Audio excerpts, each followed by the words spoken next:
It was 1957, and I was 10 years old.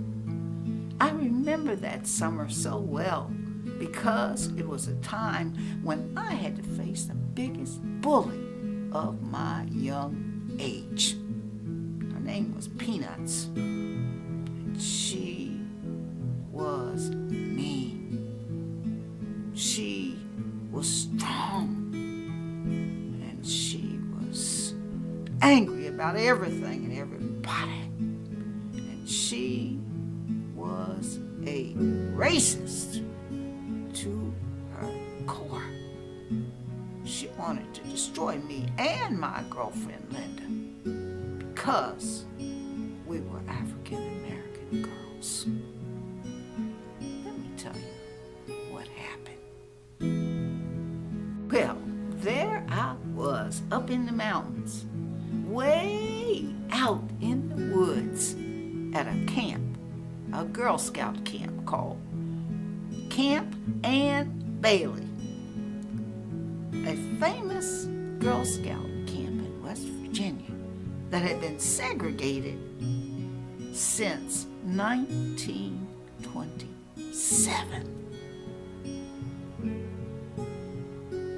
Me and other members of my Girl Scout Troop 230 were now integrating this Girl Scout camp.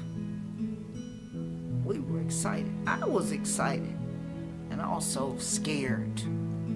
But our Girl Scout leader had taught us to hold our heads up high wherever we went and to have dignity and respect for ourselves.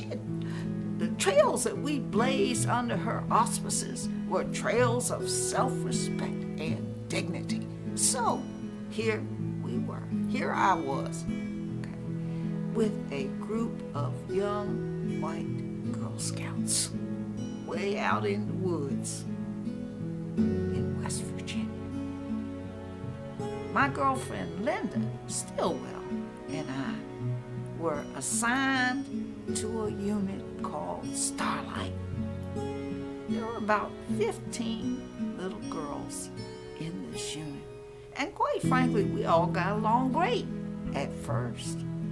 Oh, we enjoyed it. We were camping together and going in the woods together and sitting around the campfire, singing together, and everything was going just fine until about the third day that we were there. That's when Peanuts came and everything changed. All the girls were scared of Peanuts.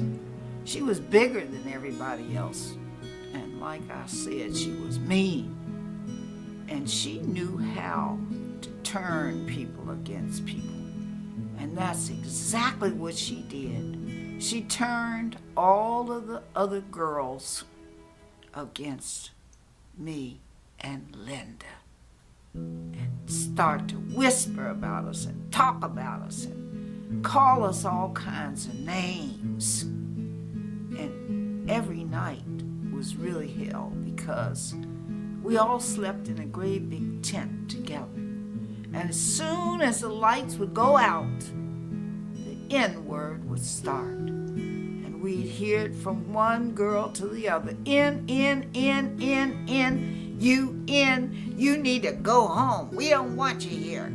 We're sick of you. You ain't this and you ain't that. And saying all kinds of things and just terrorizing us. Well, I'll tell you, we got scared. We got really, really scared. And it was probably one of the scariest times of my whole life because here we were way out in the wilderness and surrounded by enemies, people, young girls that did not like us and did not want us there and let us know that we were not welcome. And Peanuts was the ringleader of it all. And she had bullied Linda and she had bullied me. And I really, tell you the truth, I grew up a tomboy. I wasn't scared of too many people. I was a fighter. but she had bullied me into submission as well and cowered my spirit. One morning, we all went down to the river to go boating.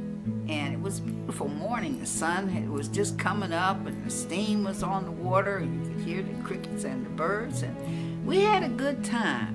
So after we finished, we'd all lined up and we were coming back through the woods when I heard the girls behind me laughing. Everybody was laughing. And when I turned around to see what they were laughing at, here was Peanuts behind me with a great big branch, like she was gonna come down and hit me in the head. Oh no, that was it. That was the last straw.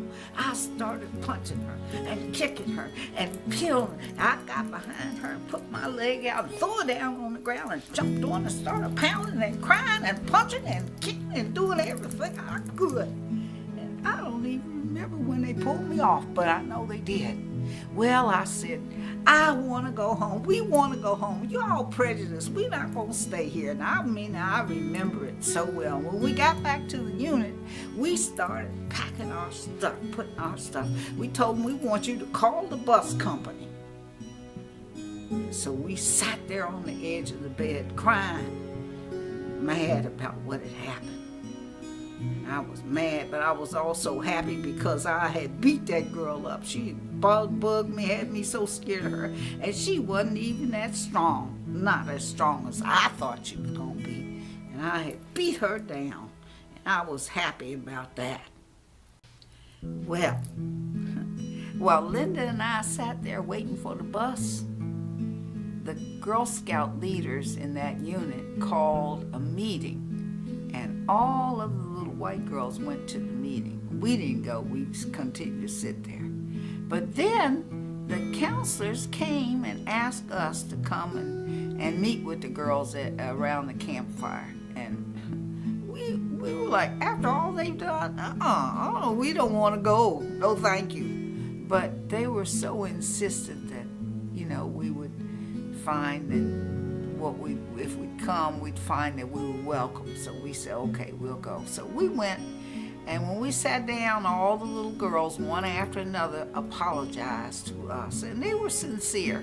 And they apologized, and half of them were scared. And then they told us that, the counselors told us that they'd like for us to stay for the rest of the time we were supposed to be there. And they said that Peanuts had been sent home. They put her on a bus and she would no longer be a part of Camp Ann Bailey. So we decided to stay, and from that day until we finished our time there, we had a grand time. We had mixed and mingled and did arts and crafts and all the things that Girl Scouts are supposed to do. I learned a good life lesson from this experience. I learned that you got to stand up to a bully. Most bullies are nothing but cowards. And if you'll stand up to them, you'll find that out, because most of the time when you stand up, they back down. I learned that you cannot allow a bully to cause you to be afraid and cower in fear, because a coward dies 1,000 deaths. If you just stand up to whoever it is that's trying to bully you, you'll keep your self-respect, and you'll become a fighter, and most of the time you will win. Now, if you enjoyed this video and it was of benefit to you, go ahead and leave us a thumbs up. And be sure and subscribe and share this video with at least one person. And this is Sister Joy, your inspirational mountain mama, your hillbilly soul sister, saying thank you for tuning in. And I hope you'll join me next week, the good Lord willing, and the creek don't rise. And until then, toodaloo. Toodaloo.